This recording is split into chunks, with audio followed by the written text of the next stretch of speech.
성경 한 군데 보겠습니다. 고린도전서 1장 8절입니다. 고린도전서 1장 8절 제가 읽겠습니다. 주께서 너희를 우리 주 예수 그리스도의 날에 책망할 것이 없는 자로 끝까지 견고케 하시리라. 여기 보시면 주께서 하나님께서죠. 주 예수 그리스도의 날, 그리스도에게 모든 나라를 맡겼습니다. 그래서 그리스도가 심판하시는 그 날에 그리스도 안에 있는 하나님의 교회는 책망할 것이 없도록 끝까지 하나님께서 견고케 하신다. 이게 지금 단합이 깨진, 여기 보면 나오죠. 단합 문제니까 이 단합이 지금 깨어진 고린도 교회에 대해서 이 말씀을 지금 1장 8절이었잖아요. 자, 그러니까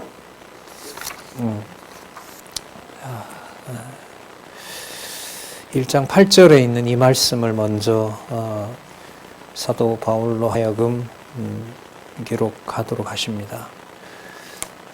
자, 이 본문을 좀 더 읽어볼게요. 강론지 8301페이지. 조금 전에 우리 로마서 본 말씀을 좀 기억하면서 보시면 좋겠습니다. 그리스도 예수 안에서, 우리 주 예수 그리스도시죠. 그리스도 예수 안에서 너희에게 주신 하나님의 은혜를 인하여. 그럼 언제 하나님이 이 은혜를 주셨냐 하면 아까 창세전에 주셨다는 거 확인했죠. 주신 은혜를 인하여 내가 너희를 위하여 항상 하나님께 감사함은, 그럼 진짜 사도 바울이 이 분열되고 자신을 배신한 고린도 교회에 대해서 항상 하나님께 감사했을까요? 그럼 인간적으로 아니면 이거 거짓말이죠. 내가 너희를 위하여 항상 하나님께 감사한다는 거죠. 속에는 부글부글 끓는데요. 이게 무슨 말씀이냐는 거예요. 이게 지금 이 고린도 전서에 시작하는 이 말씀을 쓰는, 또 이걸 받는 고린도 교회는 지금 단합이 깨져 있는 상황이거든요. 그러니까 이 상황에서 사도 바울은 도대체 뭘 감사하냐는 거죠. 그걸 우리가 아까 로마서에서 강조를 계속 해왔던 거예요. 하나님이 하나님의 사랑으로, 하나님의 복음으로, 그 다음에 하나님의 아들로 언제? 창세전에 확정하셨다라는 걸 로마서에서 확인하는 게 그래서 중요한 거예요. 그러니까 누가 의롭다고 해버렸고 영화롭게 하셨다? 하나님께서 의롭다고 하셨고 창세전에 정한 대로 영화롭게 하신 거예요. 자, 그렇기 때문에 고린도 교회가 분열이 됐다 하더라도 창세전 하나님의 사랑과 은혜 때문에 자기가 보고 듣는 고린도 교회를 저주할 수가 있어요, 없어요? 없는 거예요. 그렇기 때문에 사도 바울이 항상 감사한다는 것은 4절에 있는 대로 누구 안에서? 그리스도 예수 안에서 이게 일어나는 일인 거예요. 그러니까 마음이 여러분 후련해져서 고린도 교회를 항상 감사한다 이게 아니에요. 지금 상황은 더 악화됩니다. 수십 가지 문제들을 지금 편지에서 다루고 있잖아요. 현실적으로 이 내용상으로는. 그런데 사도 바울이 이 상황에서 항상 감사한다라는 것이 누가 살아계시고 누가 해가시는 일이라는 게 믿어져야 가능한 거예요. 그렇죠. 그 주어를 우리가 아까 로마서에서 확인했고 그 주제가 뭐였었냐면 하나님께서 의롭다고 칭해버렸기 때문에 하나님의 교회가 내 마음에 안 들고 내가 가르쳤다 하더라도 비난하고 책망하고 정죄할 수가 없다는 거예요. 그래서 지금 여러분 1장 4절에 하나님께 감사한다. 뭘로 인하여? 주 예수 그리스도 안에서 하나님의 은혜를 인하여. 언제 주신 은혜인데? 창세전에 준 건데 자기가 그렇게 배척받고 자기 말을 안 듣는다고 노하거나 분노하지 하면 안 되는 거죠. 그러면 그렇게 된다고 하면 바울이 이건 이제 형식상 쓴 거짓말이 되는 거예요. 그래서 제가 이제 질문을 드린 거였어요. 그러니까 아까 로마서에 이어서 성령께서 하나님의 은혜로 그리스도 안에서 하나님 자녀 삼으신 이 사건, 창세전에 선택했고 의롭다고 하셨고 이미 영화롭게 하신 바로 하나님의 그 존재를 빼고는 고린도 교회를 설명할 수가 없는 겁니다. 그래서 기억이 나실 거예요. 고린도 후서 건덕을 위한 합력에 보면 수차례 강조를 드렸습니다만 바울 사도가 점점 바울의 그 사도권은 확인해 주면서, 그러니까 본 계시도 누가 따라갈 수도 없고요. 그리고 어느 누구도 따라갈 수 없는 계시를 보여줬고요. 몸에 가진 상처는 어느 누구도 사도 바울 앞에 교회를 위해서 고생했다고 나설 수 있어요? 뭐라 하면 그냥 옷 벗으면 되잖아요. 온몸에 채찍 자국인데 누가 거기서 바울에게 대어들어요? 그런데 그 사실을 바울이 그런 자신이 드러날까봐, 그런 것 때문에 성도들이 굴복할까봐 조금 조심해요. 매우 조심하게 하세요. 예. 그게 어떤 사람의 액션과 어떤 의지로 되는 게 아니란 말이죠. 자, 그러면 그렇게 고린도 후서가 끝이 나기 때문에 고린도 전서에 지금 읽었던 4절에 그리스도 예수 안에서 너희에게 주신 하나님의 은혜를 인하여 내가 너희를 위하여 하나님께 뭐 한다? 항상 감사한다. 하나님의 택한 백성들은 어떤 행위와 무관하게 창세전 하나님의 사랑이 사라진다, 사라지지 않는다. 여기서 성도들에게 무게가 갈까요? 창세전 하나님의 은혜가 선명해지는 걸까요? 그렇죠. 그러니까 이게 이제 바울 쪽으로 가버리면 이런 해석하기가 힘든 거예요. 바울도 항상 감사했는데 왜 너는 감사 못해? 너도 바울 말씀 배웠는데. 이렇게 간단 말이에요.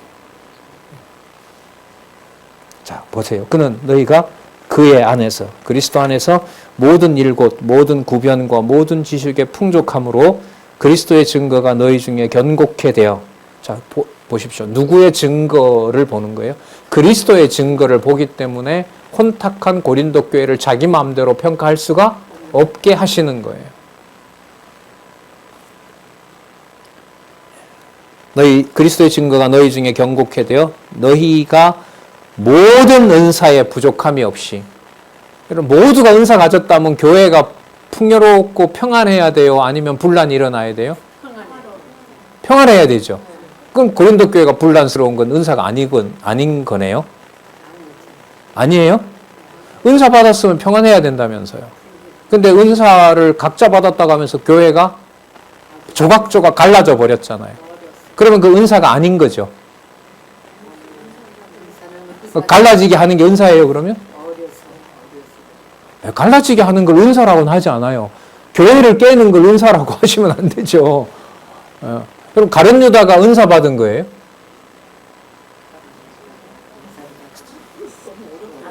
가룟 유다가 은사를 받은 거예요? 하나님의 은총을 받은 거예요? 아니죠. 그는 저주 받은 자예요. 하나님이 정한 대로 가는 것하고 은사를 받은 건 다르죠. 성경에서 말하는 은사는 하나님의 교회를 세우는 일에 도움이 되는 걸 말해요.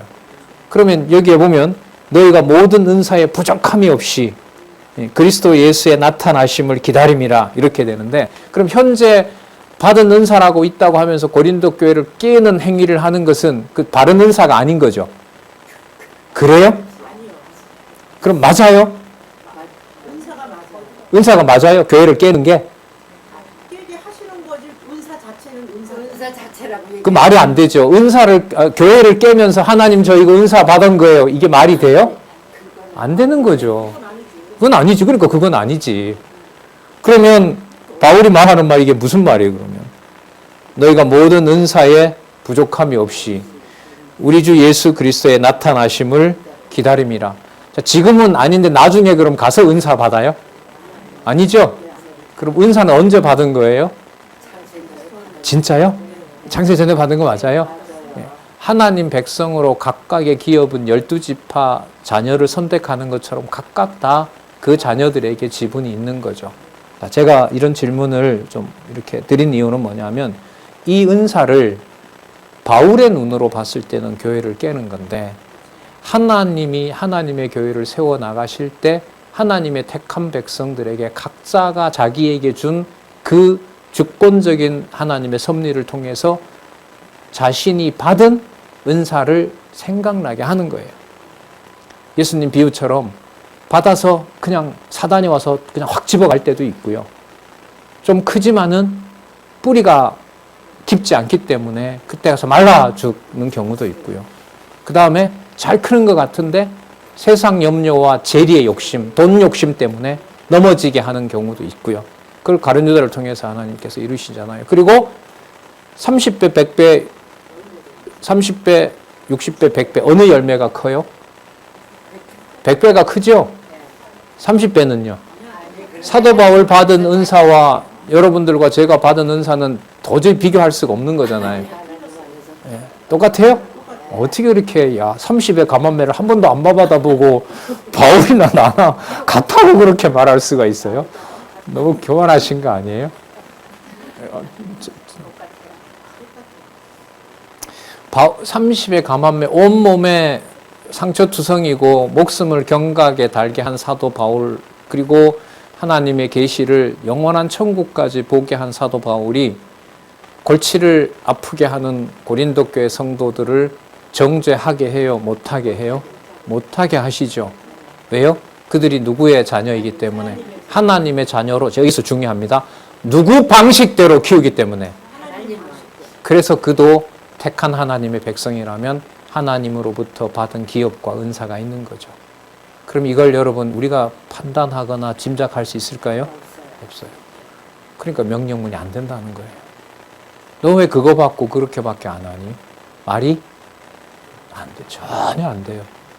그럼 바울에게 말하면 바울은 어떤 식으로 말해야 하는 게 맞아야 되냐면, 이렇게 내가 고생해서 복음 전했는데 적어도 이건 해줘야지가 통해야 돼요.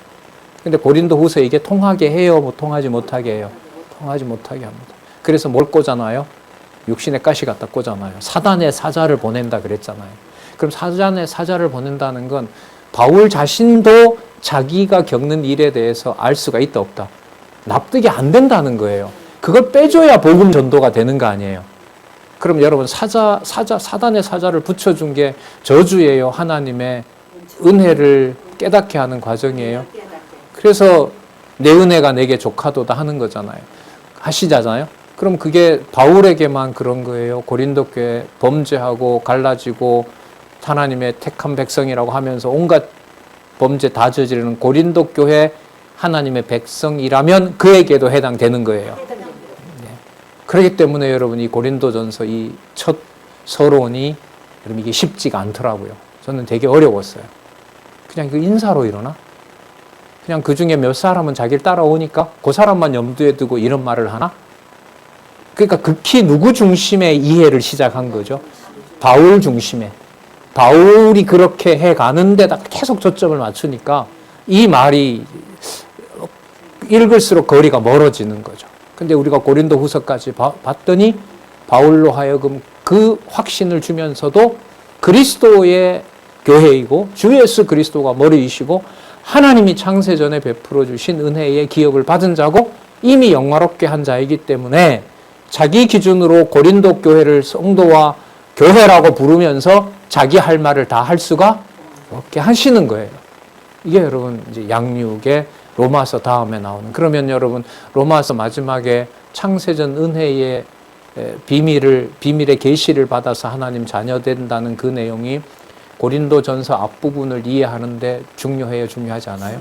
중요하죠. 그래서 고린도전서도 역시 두 번째 단락에 창세전 영원하신 언약의 바탕을 두고 있습니다라고 시작하는 것이 성경을 하나님 말씀으로 반항하는 데 안내서가 된다는 겁니다.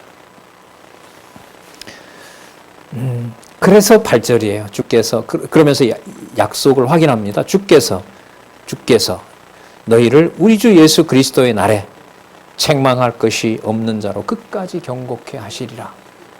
예. 여러분 한 사람이라도 남아야 이게 가능한 건가요? 한 사람이 남지 않더라도 이 말은 할 수 있는 건가요? 고린도 교회 성도들이 전부 배신하고 다 떠난다고 했을 때는 8절이라는 걸 말할 수가 없고 적어도 한 사람이라도 남아 있어야 주께서 너희를 우리 주 예수 그리스도의 날에 책망할 것이 없는 자로 끝까지 경고케 하시리라 이 말을 할 수 있는 건가요? 왜요? 한 사람이 없는데 어떻게 이 말을 할 수 있어요?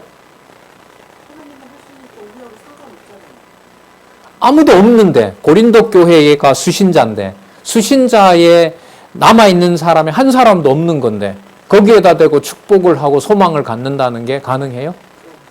가능해요? 그렇구나. 하나님이 하시는 일은 가능하지 않을까 좀 약해지셨네. 가능해요 하다가 가능해요? 왜냐하면 예.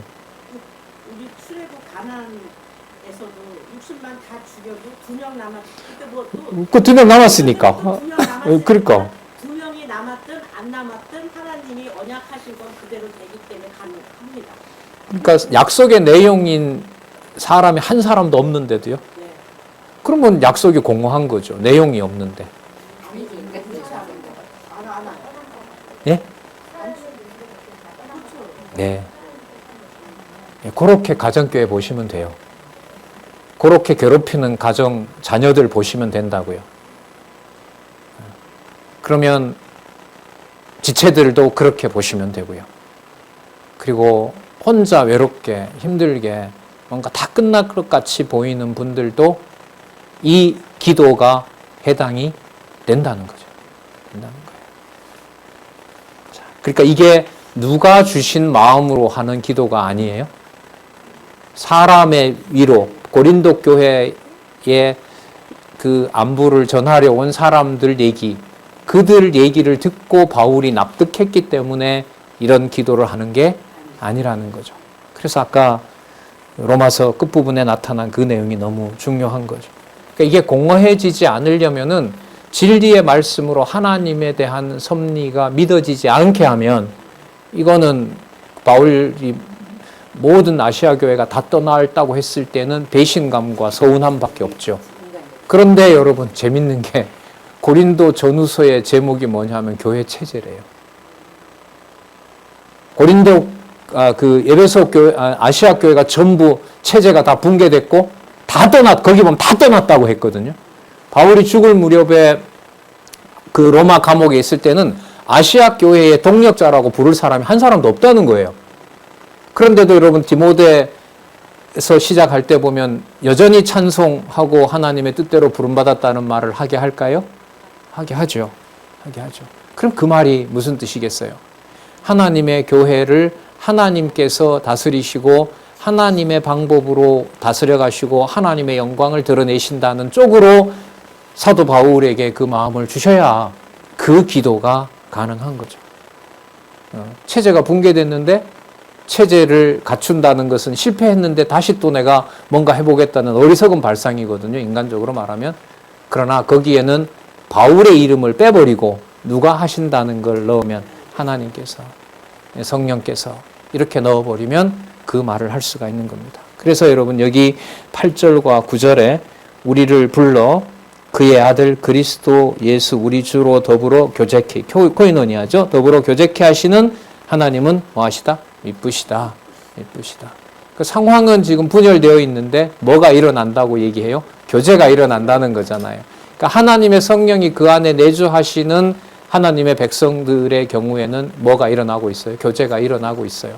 그리고 그 교제가 단절된다 하더라도 하나님이 언약하신 내용을 통해서 하나님의 영광이 드러나는 것은 멈출까요? 멈추지 않을까요? 멈추지 않습니다. 그 말은 바벨론 70년 포로 생활할 때 예루살렘에는 하나님이 존재하지 않는다는 말이 맞아요? 틀려요?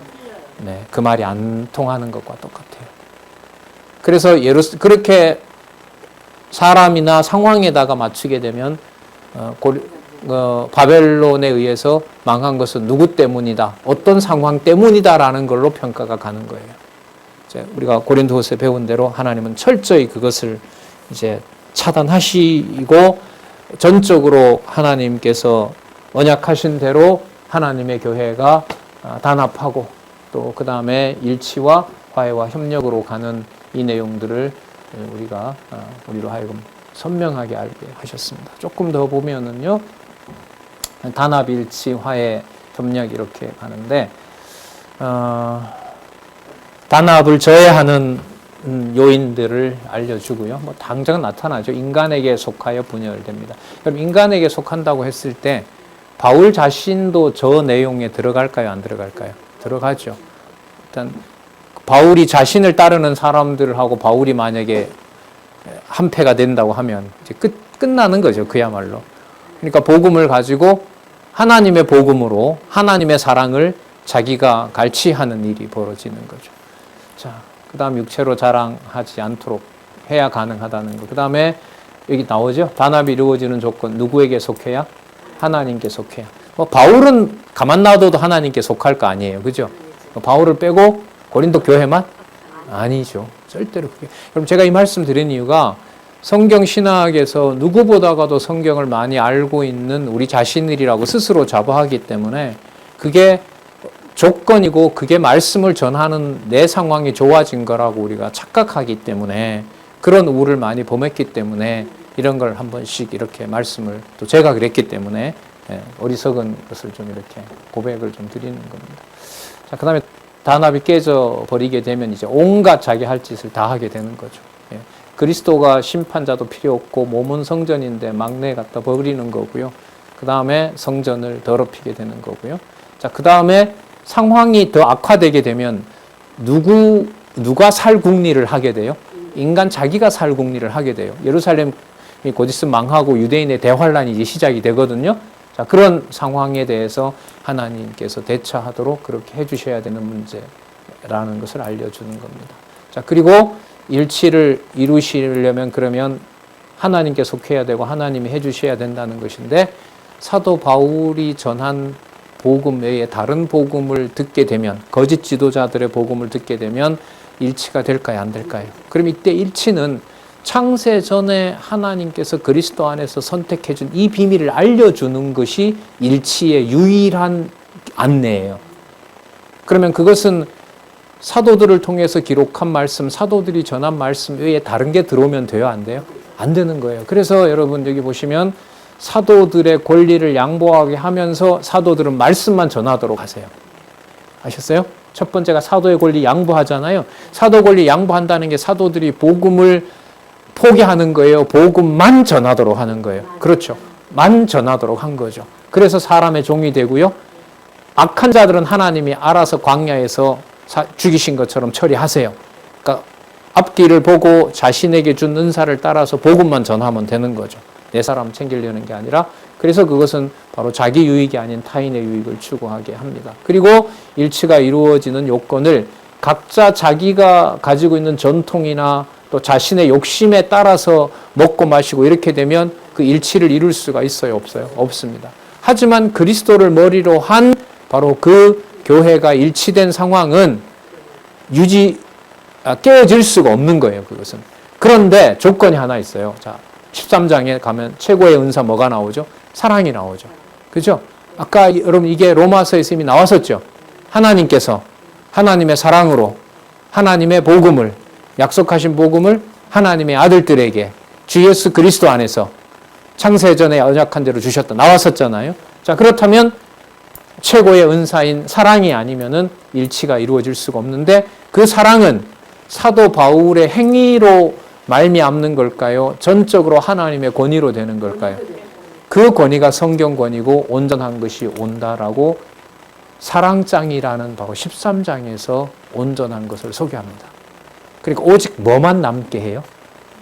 사도 바울의 어떤 행위나 사도 바울의 어떤 그 권위나 어떤 그런 바리새인된 조건이나 이게 아니라 오직 그를 통해서 사도니까 보내심을 받은 자고 부르심을 받은 자니까 심부름꾼이라는 뜻이거든요. 그러니까 사도 바울이 전하는 무엇만 말씀만 이렇게 되죠. 그 말씀만 교회의 토대가 되도록 하시는 거고요. 그리고 일치가 이루어지는 근거는 이 땅에서 이루어지는 데다 초점을 안 맞춥니다. 예, 어디에? 부활에.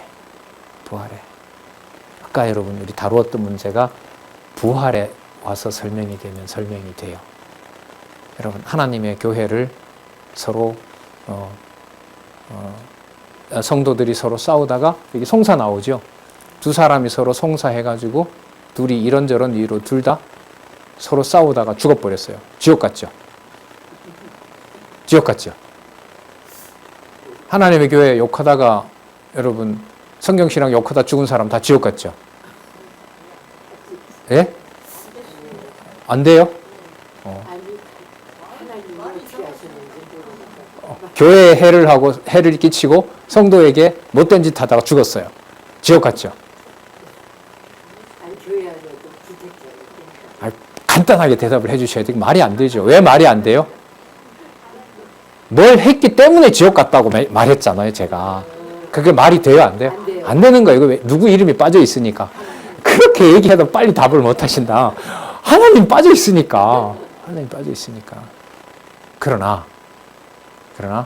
그러면 광야에서 여호수아 갈렙 빼고 죽었으니까 모세도 다 그러면 지옥 갔나요? 그렇게 말할 수 있어요, 없어요? 없죠. 예. 그러면 고린도 교회 성도들 해를 끼치다가 사고 나서 교회에 악담을 놓다가 교회 성도가 죽었어요. 누구 방법대로 데려갔을까요? 그리고 그가 창세전에 하나님의 선택된 자녀라면 그렇게 했기 때문에 지옥 갔다? 저 인간은 아니다 라고 말할 수가 없는 거죠. 뭐 때문에요? 뭐 때문에요? 부활 때문에. 왜? 그 육신이 죽은 그렇게 된 게 끝이 아니기 때문에. 그리스도가 보장해 주신 영원한 생명의 확증은 무슨 사건이기 때문에? 부활 사건이기 때문에. 그러니까 유대인이나 이방인은 함께 할 수가 없어요. 맞죠? 유대인은 죽으면 죽었지 이방인에게 드린 이방 우상 제물을 안 먹잖아요. 개종한 다음에도 역겨워 했잖아요. 못 받아들였잖아요. 그래서 사도행전 15장에 보면 목매 달아 죽인 거, 그 다음에 피 마시는 거, 그 다음에 음행하는 거, 그죠? 그 전부 다 유대인들이 개종한 유대교회가 받아들일 수 없어서 사도들의 간곡한 부탁으로 이방인들에게 권했잖아요. 그 개종한 다음이라도 이방인이 이런저런 모아주는 금전을 받기가 쉬워요, 어려워요? 어렵죠. 그러나 어디에 가면 이게 아무것도 아니에요. 천국, 이른바 우리를 위하여 죽으신 그리스도의 부활한 생명에 가면 어떠한 것도 구분하거나 나누거나 할 수가 없어요. 그래서 일치의 최종적 마무리는 무슨 사건으로 얘기를 해요? 부활로 얘기를 해요. 그리고 그 일치가 일어나는 구체적인 사건이 이방 교회의 더러운 돈을 유대 교회가 받을 수 있도록 모든 선교지에게 다 부탁하는 거예요. 바울이 전했고 나중에 나오잖아요. 갈라디아서에 보면 예루살렘에 갔을 때 사도들이 예루살렘 성도들의 궁핍함이 심하니까 연보하는 일을 좀 해주세요라고 구체적으로 바울에게 부탁합니다. 그때 바울이 율법은 따르지 않고 예루살렘 교회와 함께하는 이 연보 모으는 일은 제가 끝까지 할 겁니다. 그렇게 한 내용이 여러분 갈라디아서에 나와요. 자, 그래서 여러분 무슨 사건과 무슨 사건이 붙어 있어요? 부활과 연보가 붙어 있어요. 제가 어려웠다 그랬잖아요. 16장 1절에서부터 24절을 찾아보시면요. 부활 신앙으로 일치함이라고 나오는데 부활이라는 말이 아예 안 나와요. 16장에는 연보만 나오지. 그러면 여러분들 근데 제목이 뭐로 붙어 있어요? 의미가 어떻게 되어 있어요? 부활 신앙이잖아요. 연보가 어떻게 부활 신앙이 돼요? 이건 강론하면서 말씀을 드렸으니까 길게는 말씀을 안 드리고 간단하게 말씀을 드리면은 부활하신 그리스도의 생명으로 유대인에게 이방인에게 함께하는 그 생명은 유대인으로 이방에 손대기 싫어서 그냥 굶어 죽더라도 그리고 이방인은 자기 욕심 부리다가 그냥 죽더라도 그가 하나님의 백성으로 선택받았다면 막 함부로 말할 수 있는 건 아니죠. 이걸 남발할 수는 없는 거죠. 하나님의 백성으로 그도 그렇게 징계를 받아서 그런 방법으로 하나님이 끝을 냈다면 부활의 몸에 이르러서는 누구와 누구의 구별이 없어진다? 유대와 이방의 우리가 볼 때 선한 사람과 또 못마땅한 사람과 그 모든 사람들을 구분할 수가 있다 없다? 없다. 그래서 우리는 우리 교동협에서는 그 장례 일에 원하기만 하면 어느 누구라도 그곳에 가서 남은 지체들과 더불어 하나님께서 부활의 영을 주관하신다는 것, 부활의 능력으로 반드시 하나님의 살아계심과 그리스도 안에서 하나된 일을 확증해 주셨고 그렇게 하신다는 걸 우리가 다 권하죠. 내치지만 않는다면은. 그래서 여러분 이렇게 되어 있어요. 그러면 여러분 이 재밌는 사건이 또 모아지는데 창세전 그리스도 안에서 우리를 선택한 사건과 부활 사건은 거리가 멀어요. 바로 그게 그 사건이에요. 바로 그게 그 사건이 되는 거예요. 그래서 일치가 어디에 근거를 둔다? 로마서 16장에 근거를 두고 본문이 연결이 돼요. 자, 그리고 내용으로 보면 연보 내용이 8장부터 나오는데 협력이 나오는데 자, 계속 강조를 드렸지만 연보가 목적이 아니거든요. 연보를 모으는 게 목적이 아니에요. 그러면 그 연보는 하나님께서 하나님 자녀를 하나로 만드시고 하나님께서 화해하게 해주신다는 것을 깨닫게 하는 거예요. 자, 그래서 여기 보시면 건덕을 위한 뭐가 나오죠? 화해가 나오죠. 그럼 이 화해는 바울과 고린도 교회의 화목으로 하나님 앞에 인정을 받는 건가요? 아니면 고린도 교회와 바울의 관계가 더 벌어지더라도 아니면 더 벌어지게 해서 오직 누구 앞에서만 하나님의 합당한 자녀가 되도록 한다는 걸까요? 그렇죠. 하나님 앞에서만 가능하다는 사실을 여기서 가르쳐 주는 거죠. 그래서 여러분 여기 보시면 화해를 촉구해서 변호하는데 여기 보면 사도직의 영광을 얘기를 해요. 사도직의 영광이라는 것이 내가 영광스러우니까 여러분들 저 화해하세요. 절 놔두고 다른 데 가시면 안 되죠. 이 말이 아니에요. 그러면 왜냐하면 사도직의 영광은 소개하는 것 이상 이하도 아니니까. 그래서 화해가 일어나기 위해서는 사도 바울을 아무리 오해하더라도 괜찮습니다. 진의는 본래 뜻은 하나님과 화해하세요. 제가 드린 편지와 제가 알려준 말씀을 그런데 무시하게 되면 저를 버린 게 아니라 누구를 버린 겁니다? 하나님을 버린 겁니다. 그래서 지금 벌어진 것은 여러분들과 제가 사이가 갈라진 것이 아니라 누구와 멀어진 것이다? 하나님과 멀어진 겁니다. 이 마음을 하나님께서 주셔야 되는 거죠. 뭐 이런 경우는 많이 봤습니다. 지방에서도 많이 봤고요. 어떤 일로 둘이 소원해져서 뭐 1년, 2년, 수년 동안도 안 만나요. 그런데 그분이 왔대요. 둘이는 서먹하더라고요. 그래서 나중에 강사님 왔으니까 왔어요. 뭐 이런 식으로 이제 얘기하는 거죠. 식사도 같이 하고. 그러면 글쎄 절 보러 왔다고는 생각 안 하고요. 거기서 뭐 한다고 하니까 말씀 강론한다고 하니까 말씀을 듣고 싶어서 하나님께서 보내는 거 아니에요. 그리고 가서 그 강론 끝나면 둘이 막 악수하고 울고 서로 회개하고 그럴까요? 아니요. 또 몇 달, 몇 년 연락 안 해요. 왜? 만나면 불편하니까. 그럼 둘 다 저주받은 자들인가요? 그렇게 말할 수 없잖아요. 그죠? 그러면 어떤 방법으로 하나님께서 화해해요? 인간적으로는 불편하게 하면서 하나님께서 하나님과 화해를 시켜요. 그러고 그 마음속에 주시는 대로 여건 따라서 그 이후로 한 번도 안 만날 수도 있고요. 못 만날 수도 있고요. 서운한 감정이 계속 남아있을 수도 있고요. 하지만 잡아주는 중심이 하나님과 화해가 이루어진 거라면 아까 부활도 이미 나왔으니까 부활 신앙으로 연관을 시키면 야, 이 말은 돌아가시기 전에 좀 했어야 되는데 이 말도 못하고 그분이 돌아갔어요. 되게 속상하고 마음 아프고 하겠죠.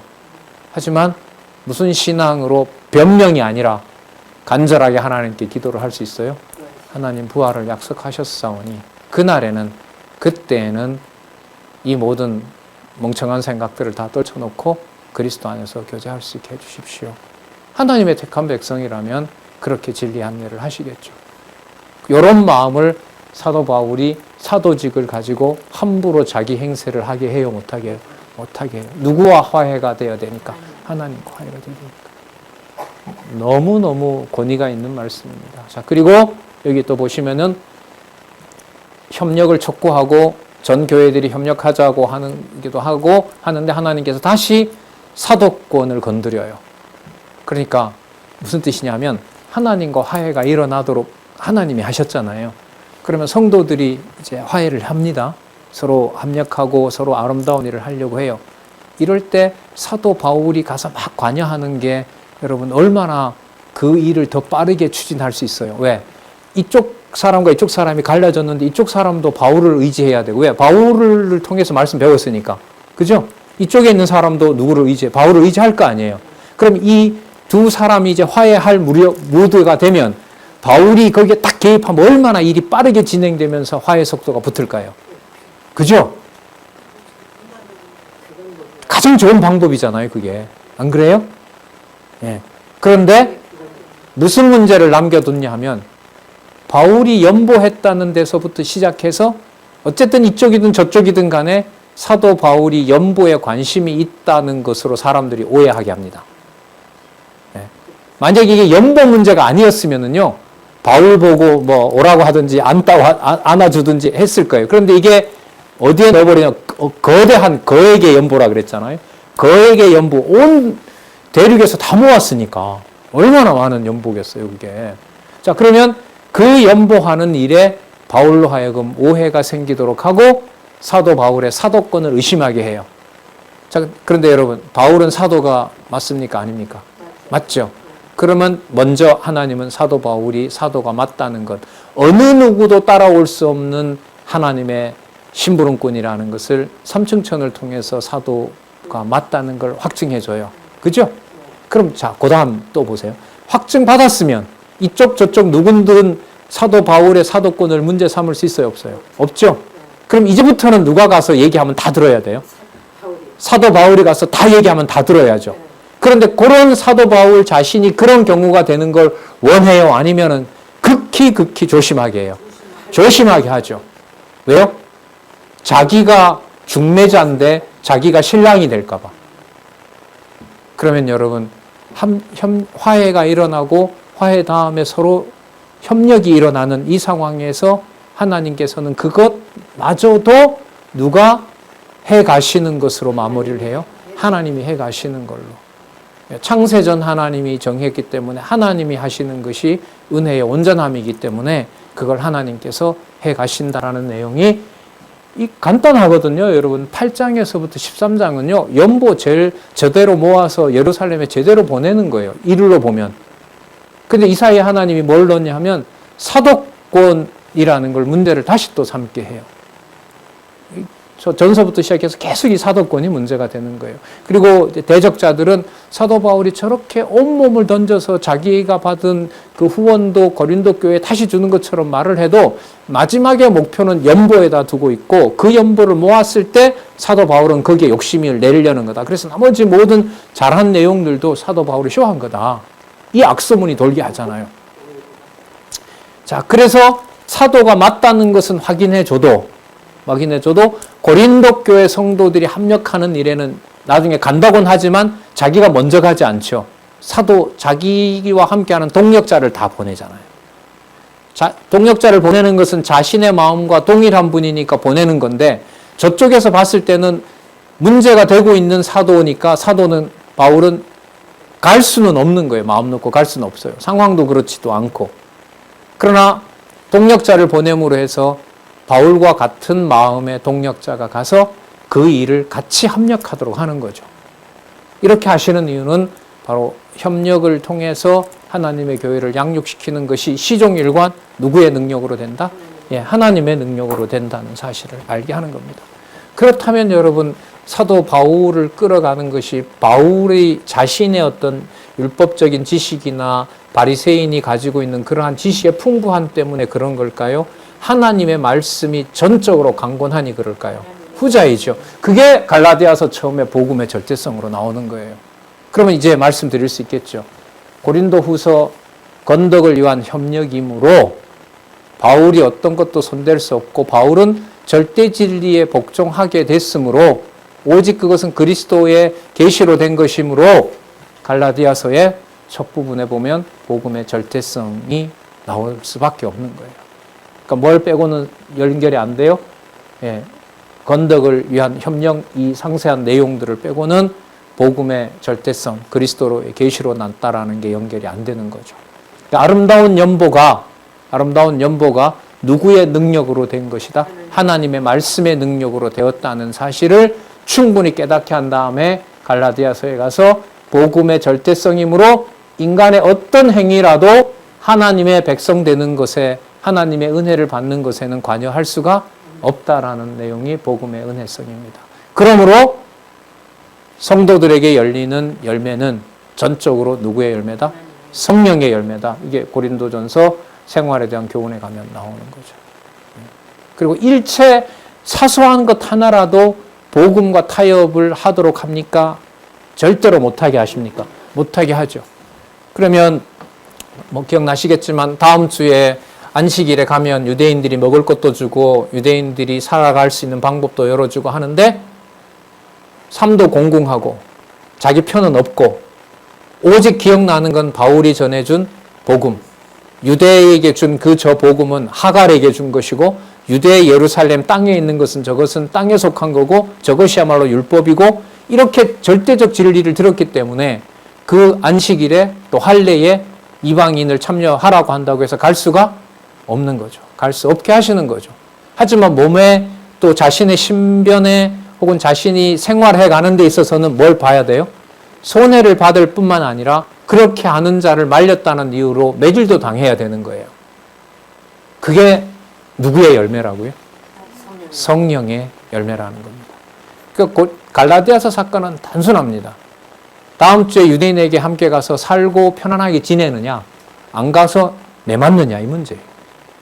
배척당하고. 그 사이에 성령의 열매와 육신의 소욕의 열매는 선명한 거죠. 그러면 두 가지 선명한 사이에 그냥 뭐 가도 되지 뭐라고 하는 게 이게 허용이 될까요? 안 되는 거죠. 그러면 누구를 배신해야 돼요? 바울을 배신하고 하나님의 말씀을 배신해야 되고 그러면 복음의 절대성이라는 것은 사라지게 되고 이런 상황이 되는 거예요. 그러니까 여러분 매사매사에 하나님 앞에서 하나님의 백성으로 살 수 있도록 절대적 진리가 주관하지 않으면 살아갈 수가 있어요? 없어요? 그냥 성령의 열매니까 그냥 편안한가 보다 이런 말이 아닌 거예요. 갈라디아서 내용으로 들어가면 고통받지 않고 도망가면서 성령의 열매라고 말하는 것은 그거는 거짓말이 되는 거죠.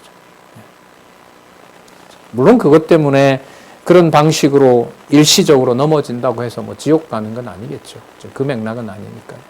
자, 그래서 6장에 강조드렸던 대로 사도 바울의 온몸에 생긴 죽음의 흔적들, 이 땅에 끊어져야 될 사람이었다는 그 흔적들이 온몸에 남아있다 하더라도 그것을 어떤 경우에라도 바울의 공로라는 걸 넣게 해요. 전적으로 성령의 열매라는 걸로 끝내게 해요.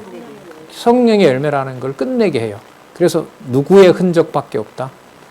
예수의 흔적밖에 없다. 예수의 옆구리 창자국의 흔적밖에 없다. 그러니까 그 말은 누구 앞에 누가 한 일 때문에 무릎을 꿇어서는 안 된다. 바울 자신이 갈라디아 교회와 고린도 교회를 위해서 한 그 일로 인해서 제가 여러분들에게 올가미를 만들면 안 됩니다. 이 말인 거죠. 그게 된다면 무엇은 진리가 아니에요? 가르쳐준 복음이 절대적이 될 수가 없죠. 누가 거기에 관여를 조금만 한다면 바울 때문에 가는 거라면 복음은 절대적인 건 아니죠. 99%는 복음이 하더라도 나머지 1%는 누구 때문에 갈 수 있게 되는 거예요. 바울이기 때문에, 그래도 바울이기 때문에 바울에게 의존해서 가게 되는 거죠. 그러면 복음의 절대성이라는 이 제목은 잘못된 거고 성령의 열매도 육의 소욕도 있고 성령의 열매도 있고 내가 관리할 수 있고 그렇게 돼야 되는 거고 예수의 흔적도 있고 내 흔적도 있고 이렇게 돼야죠. 그럼 여러분 갈라디아서가 이 복음의 절대성과 이때 생활은 성령의 열매를 성령께서 맺게 하신다는 거잖아요. 그렇게 연결시키고 보면 고린도 전후서에서 단합과 일치, 화해와 협력에 나타났던 복음의 선명함보다가 어떻게 됩니까? 일체 어느 것 하나라도 땅에 떨어지지 않는 뭐다? 절대적 진리다라고 하는 것을 어디에서요? 갈라디아에서 확증해주고 사도 바울 몸에 난 어떤 흔적이라 하더라도 누구의 의라는 것을 넣지 못하게 해요? 바울의 의다. 그러니까 여러분 근데 그 온몸에 난 바울의 경우를 보고 안타깝고 불쌍하게 여기지 않을 사람이 있을까요?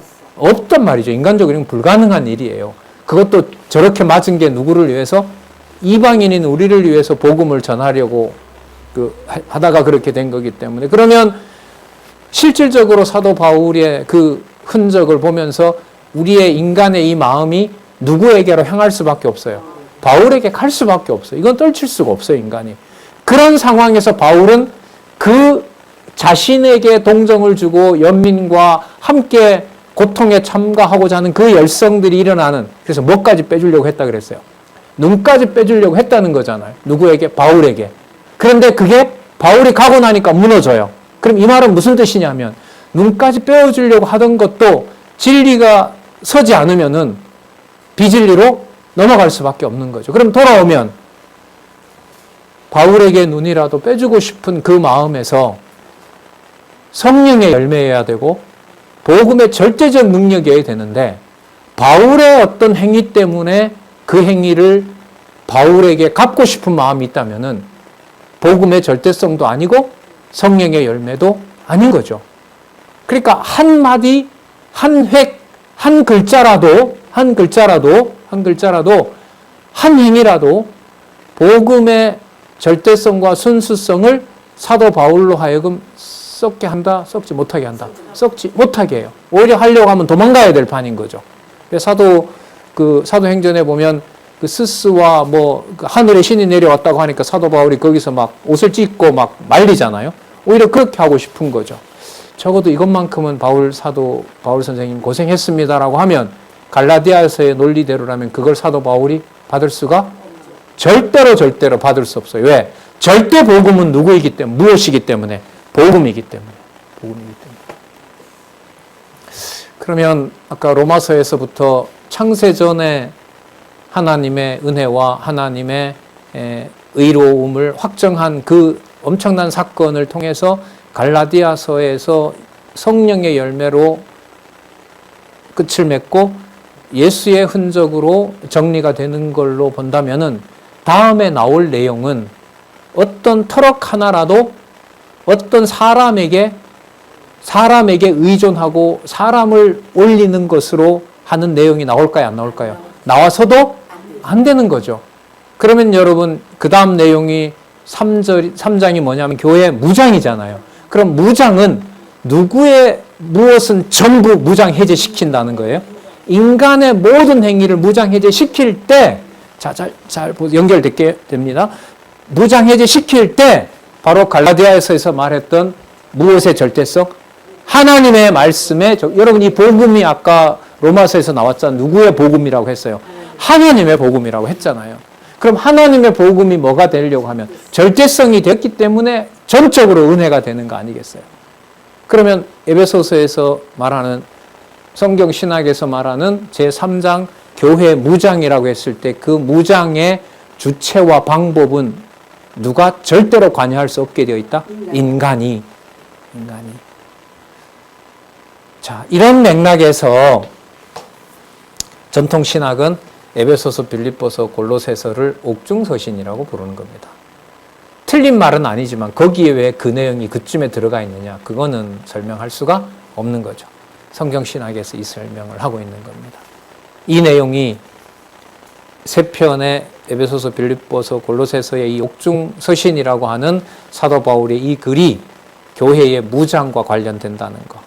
바울은 무장 해제시키고 오직 복음의 절대성만 위대하고 권력을 가지고 있고 통치력을 가지고 있다는 사실을 보여주는 것이 여러분 제3장에서부터 시작되고, 아까도 말씀드렸지만 제3장 교회 무장을 통한 성취 내용에서 마지막에 여러분 빌레몬서, 디도서 이렇게 끝나잖아요. 그리고 디모데 전후서 이렇게 끝나는데 교회 체제와 관련된 거죠.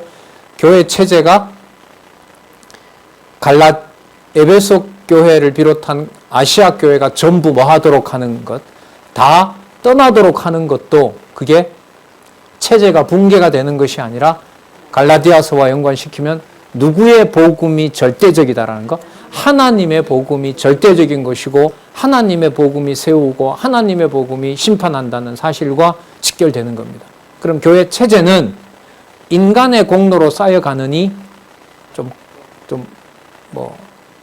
차갑게 얘기를 하면 인간의 공로로 쌓여가는 체제이니 차라리 아시아 교회처럼 다 뭐 하는 게 붕괴되는 게 누구의 절대적 진리가 드러나는, 하나님의 복음의 절대적 진리가 드러나는 일로는 더 선명한 것이 될 수도 있다.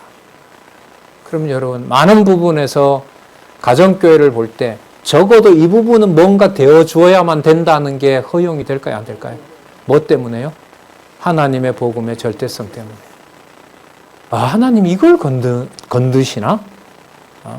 저도 뭐 별 수 없더라고요. 안 좋게 되고 힘들게 견뎠고 그걸 수년 동안 겪었는데 눈을 마주치니까 감격이 되고 눈물이 나는 걸 어떻게 합니까? 그 누가 했다는 건 순간 다 붕괴가 돼요. 하나님이 해오셨고 했다는 이런 거는 아무 소용이 없어요. 그 보는 것에 그냥 다 몰입이 되더라고요. 자, 그런데 그걸 하나님이 관리를 하시는 거죠.